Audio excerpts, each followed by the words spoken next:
Hey guys, this is Chuckles. I'm just bringing you a build guide on one of my favorite builds for last Epoch, the Channel Tri-Elemental Nova Runemaster.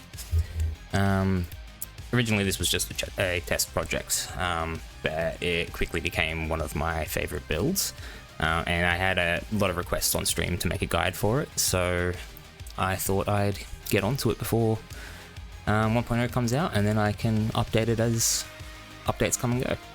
Alright, so let's get into it. So yeah, this was originally a build based around using Crest of Unity. Ignore the armor slam on that. I was trying to get a +4 alley Nova onto it, didn't work out. Yeah, originally this was a plan to use Crest of Unity to always abuse the fact that Elemental Nova is always tri-elemental. And then I started to think about how I could use the elemental penetration with Elemental Nova per 10% uncapped total elemental resistance, which brought a couple of things to mind when it comes to Runemaster. Using Liath Signet to give me 75%, so 225 elemental resistances while I'm channeling. As you can see, the elemental resistances go up every time I start channeling. And to use Glyph of Dominion's Arcane Mirror to further enhance all those resistances. So they go up to quite obscene levels, but we also threw in Unstable Core. You don't get, it would have been amazing, but you don't get the when directly cast Elemental Nova 6 times without a 2-second gap. The stick spell gains the area and spell damage. You don't get that. But you do get all the rest of the stats. So the mana, the elemental damage, and all the pluses to lightning, fire, and cold all apply to Elemental Nova, since Elemental Nova is fire, lightning, cold. So we end up with a level 29 Elemental Nova. On top of that, we use Frostbite Shackles because of the amount of ward retention we get from just having the crazy amount of cold resistance. It goes up quite a bit, the ward retention. So that keeps us healthy. Same with using Throne of Ambition to increase our armor stacks as we're fighting against bosses and increase the fire and cold portion of the Elemental Nova. Other than that, you basically just want to revolve your damage around generic spell and elemental damage modifiers. Anything like this belt, how it has cold damage on it, that's only going to give 1/3 of its effect to, well, sorry, Elemental Nova is only going to get 1/3 of the damage from that, because only 1/3 of Elemental Nova's damage is cold. So spell and elemental damage are how you'll scale the damage, as well as crit strike multi, crit strike chance. And I'll get into some other scaling things as I go through the skills and passives. But basically, yeah, nothing else is too extraordinary. You just want to make sure all your resistances are capped, which also won't be a problem, you know, considering you're standing on Glyph of Dominion against bosses and things like that anyway. But just as long as you can manage to have max crit on Elemental Nova so that it's critting all the time, you are fine. So let's go into the skills now. So for Elemental Nova, I'll actually touch that last because it's got some very specific skill placement. So we'll start with Flame Ward. Flame Ward I've converted to cold with Frost Ward, so that, yeah, I get the frost portion for Rayowen's Frostguard, which is your cold, fire, cold for your runic invocation. So we use, yeah, Rune Bolt converted to cold, Glyph Dominion converted to fire, and Flame Ward converted to cold. Flame Ward converted to cold also allows us to get quite a large chunk of armor, as well as we get haste whenever it's active. So that's there for that, as well as the, you know, the ward retention, the ward gain, everything like that. Glyph of Dominion serves its entire purpose is twofold, where it sets it's my fire skill for the Rayowen's Frostguard for the fire portion of it, as well as Arcane Mirror to buff my elemental resistances to give me significantly more elemental penetration. Onto Rune Bolt, we use Rune Bolt, and this took me a while to figure out what I should put in for the first slot. Because there was a lot of testing with this. In the end, I decided on Rune Bolt because I noticed I could get quite a lot of mana back with Rune Bolt. So we've converted it completely to cold with Ice Shard and Frost Spikes, taking off the lightning and fire portion of the skill. And we get, because it's cold, we get the mana gain with Cold Bolt, plus we get the mana gain from Arcane Restoration as well. And since it costs 0 mana, we also get the mana gained from Unsealed Mana. And it also gives us a chance to get haste as well, which is, you know, it's nice, especially since we are using Runic Invocation as our traversal skill, which was probably one of the main drawbacks of this build, is I can't use Teleport or Flame Rush. Originally I was using Flame Rush, but I'm not going to get into that now. So Runic Invocation serves as our traversal skill, as well as our primary defense as well, because it gives us Raywind's Frostguard, which is just a crazy less damage multiplier. You get a large chunk of ward, and with the way I've got it set up in Runic Invocation with Runic Energy, Copied Scrolls, and Arcane Battery, more often than not, it's going to cast twice. Like that was a double cast, because you saw the first one explode, which means we get more ward, and that first explosion also has a chance to freeze enemies and chill them as well, which, as I'll get into Elemental Nova and why that's very important in a sec. But we also get a slight bit of spell damage and cast speed, which cast speed only really helps the Rune Bolt, which in our case helps our mana regeneration. So that's why we've got Rune Bolt there. And now onto Elemental Nova, we put the spread of 29 points in pretty specific places. So I'll start with Arcane Projection and Luminaire. This allows us to channel at any point in the screen, absolutely anywhere. Doesn't even matter, like you can shoot around corners, through walls, everything you like. I don't know if it's intentional that you can go through walls with it, but we can. Next up, you want to make sure that you are capping your crit with Elemental Nova. For me, this was 2 points in Charge Destruction. I'm trying to get to the point where I only need 1, but as I recently changed my gloves to Frostbite Shackles and lost a bit of crit, I can't afford to do that just yet. So we've got 2 points into Charge Destruction, and then we go down to Fiery Destruction, where we've got another 2 points. Ideally, I was trying to get that +4 onto the helmet so that I could put the final 2 points in here, as well as the final 2 points in Star Prism to reduce the channel cost. So that's that. We've also got Infernal Prism, which helps add 40% elemental penetration on top of all the other elementals penetration we get from our resistances, which is about 73%. So we're sitting over 110% elemental penetration, which is a very big chunk of our damage. Next up, we make sure we go this way, and this one is these 2 points are very important. So a lot of people get freaked out by this with Glacial Might because it increases the channel and mana cost of Elemental Nova. The thing is, you want Elemental Nova's mana cost to be over 15 so that we can apply Brand of Deception. Brand of Deception gives us a little bit more spell damage against bosses and war gain against bosses as well. So that's a nice little damage boost there, as well as, you know, you get 72% more damage, which is amazing. But the biggest chunk of Elemental Nova's damage, and it took me a little bit of time to realize this, is Shadow Nova. Now, the keyword in Shadow Nova is the and. It's not or, it's and. So altogether, if your target is Frozen Chilled, Shocked Ignited, they take 120% more damage. More often than not, they're only Chilled, Shocked Ignited, so you basically have a constant uptime on this 90% damage buff. So this first hit applies them all, and then you start going to town on it. But that first hit will be a lot weaker than the second hits, basically. Like the first hit, what do we got? 18,000, and then it's straight up to the 50s, 60s, because it's getting such a significant damage boost purely from Shadow Nova. Okay, so that's all the skills. We're going to move into the passive tree now. So with Mage, it's pretty generic. We just grab the health, the intelligence, and resistances, which, you know, the resistances work twofold for us because we get penetration from it. Just the 1 point reactive ward, just so we can get to the 10 points in Knowledge of Destruction. 8 points in Sorcerer, just to grab Calculated Destruction, which is also currently bugged at the moment. It increases your critical strike chance for everything, not just spells, but that's irrelevant for us. And then we grab Nothing in Spellblade, and then we move into Runemaster, and all the rest of our points go into here. So we grab the 6 out of 6 for Unsealed Mana. Can only put 5 in that if you want. I don't need to put 6 into this. It was just an extra point left over. I may change that. I probably should. We do that for Ward Mana Generation. Then we're down into Arcane Focus. We get the Ward Gain on Direct Cast.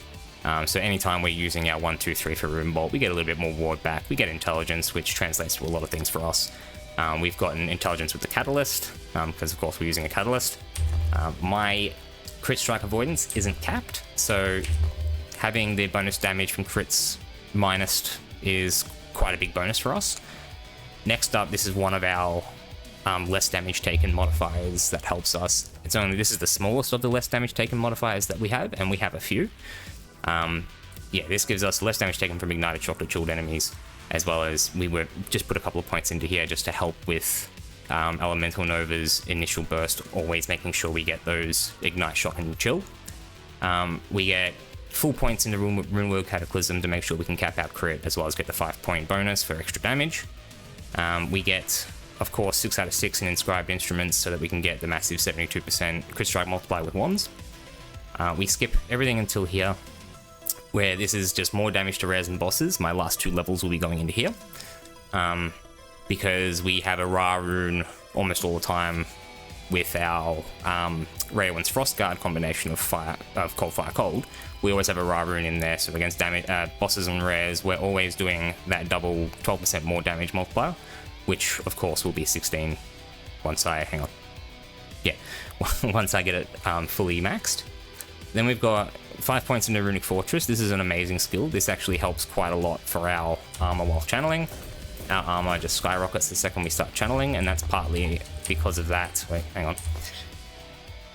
Partially because of that, and one of the blessings we have, which is... Sorry, wrong buttons. Where are we? It's this one, armor while channeling, so I need to get that better rolled to become even tankier, but while you're channeling and fighting enemies, you end up with roughly 70% armor anyway. Then we get 8 points in Ancient Inscriptions for the cooldown recovery for intelligence, as well as the intelligence itself. Then we go 1, 1, 1 in all 3 of the rune words, because every time you start channeling Elemental Nova, there's a chance that you'll get one of these rune words, as we have all 3 here, which increases our damage quite a lot. Pardon me. Now, as I spoke of before, we get Brand of Deception for the more damage. We don't care about the damage Brand of Deception does itself. It's only there for the more damage. You can remove these if you don't want to deal with increasing the mana cost of Elemental Nova. I have tried that. It is much weaker because you're losing out on the 72% more damage multiplier, as well as all this damage as well for it. And then last, we got the 4 points into Jagged Veil, so we get war gained on crit and more crit multi against bosses.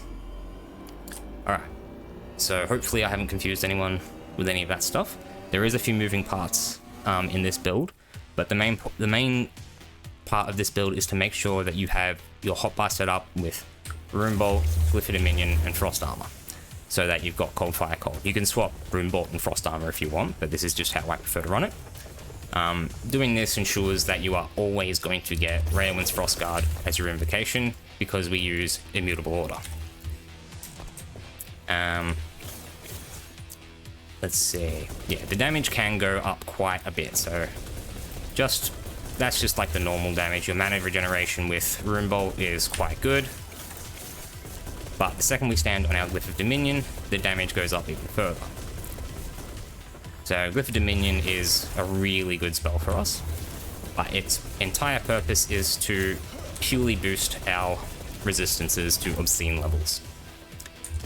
So what I'm going to do now is I'm going to go run through a Echo just to show you guys a little bit of proof of concept. So just to show you guys how it goes and the general gameplay loop of it all. Let's see. Yeah, whacked a couple of those. Yes, we've been slowly pushing our corruption up and up, and we're looking to improve our gear. There's a lot more room for this build to grow. I'm sure other people can do this build better than me, but let's just get into it. As you can see, having Runic Invocation as our traversal skill is a bit annoying, but it's not too much of a problem. Most of the time you have haste up anyway. But yeah, you basically just want to jump yourself into packs and absolutely destroy everything. You always have Raywin's Frostguard up, and you always cast Flame Ward off of cooldown. So our war generation is just obscene. And it's beautiful just being able to do this and just completely sweep around the area while being invincible.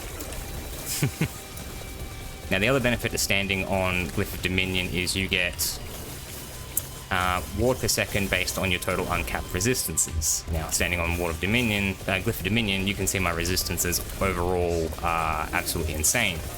So we get a ridiculous amount of resistances.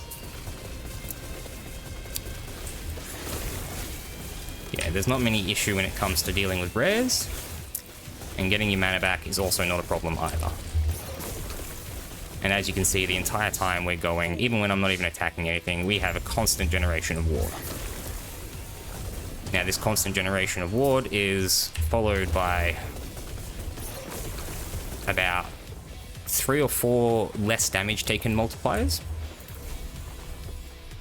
We'll quickly run another one, just so you guys can see a little bit more of it in action.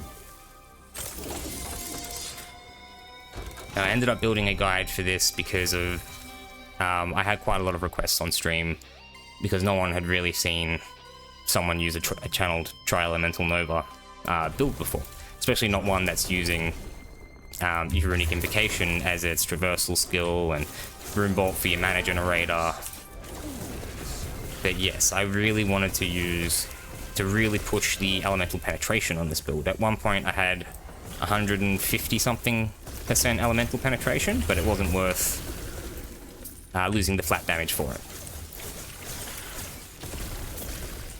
See now, yep, I was just about to say, you could see at the end there, my Rare Winds Frostguard wasn't active, we got flattened. That's the main drawback of this build, is that if your Rare Winds Frostguard isn't active, you're in trouble. Is basically the gist of it. Now I'm still trying to work out a lot of kinks with this build, but at the same time, I'm very happy with it. It's very quickly become one of my favorite builds in any ARPG because I can just absolutely target anywhere I want. All the way up in the corners, they don't even know I exist yet.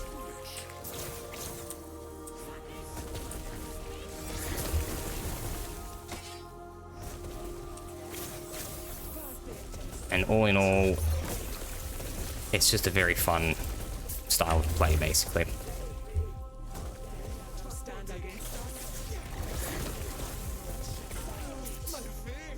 As you can see, rares aren't really an issue at all. The second they get that first set of ailments on them, the next hit is going to absolutely flatten them. Now, every now and then, and I've been a little bit slack during this video, you want to basically just while you're traveling, spit out 3 of the Rune Bolts, and that way you ensure that your mana stays up above a certain threshold. Ideally, you don't want to be dropping your mana below 1/3 of what you've got while you're mapping, or while you're running echoes.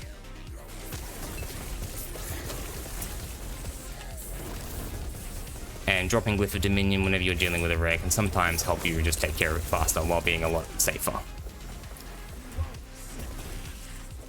But it's the constant war generation of this build, and the damage from any range that I want is what made me fall in love with this. It's just so much fun. The penetration is insane.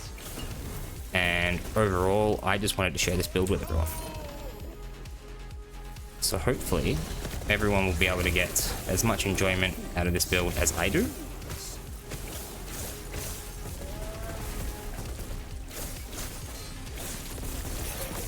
See, again, I dropped my Rare Winds Frostguard and the damage increased exponentially because we're missing a 30% less damage taken multiplier. And you'll know it every time that it falls off. You'll feel it, basically. Yep, nothing I want. Yeah, that's the build. Apologies for the death halfway through the video, but that was a perfect time to showcase the weakness of this build, which is you need Rare Winds Frostguard up at all times. And sometimes when you're just running and killing things, you don't notice it's popped, but a lot of the times I'll even just hold my finger down on the R button so that I make sure I'm using it off cooldown. But yes, that is the most important part of the build, is you need to make sure your defenses are up. because we get where is it? Hang on. 30% less damage taken with the shield. Then we've got from the helmet, 40% less damage taken from ignited or shocked or chilled enemies, as well as another 6% from there. So overall, we're running around with 50% less damage taken. I don't even know if that's how the math works out. But with constant generation of ward, huge retention of ward, and just overall pretty smooth gameplay and easy gameplay as well. It's a very fun build to play, and it's not that hard to gear as well. The only two mandatory pieces would be Crest of Unity and Unstable Core. I'd say Liath Signet, Frostbite Shackles, and Throne of Ambition are all optional. You don't need to be using them, but they can be very handy. I do have a full written guide explaining all of the mechanics. I mean, if you've come from LE Tools to here, you've already seen it. But I'll include a link to that in the description. So if anyone wants to check out all the mechanics in detail or ask me any questions, feel free to. I'll also leave a link to my Twitch channel down below in case anyone ever wants to come on stream and ask me any questions. I stream 5 days a week. I'll be streaming after I'm done with this video. And once Last Epoch launches, I'll be doing a lot of streams, a lot of build guides, and overall, my YouTube channel will have a lot more videos in it. I'm going to be doing a lot more work on it, and hopefully we'll all be able to continue to grow together. So thank you everyone for checking this out. Don't forget to like and subscribe. Feels weird saying that. But yeah, hopefully I'll be able to see you all on my channel and enjoy the build. Thanks guys.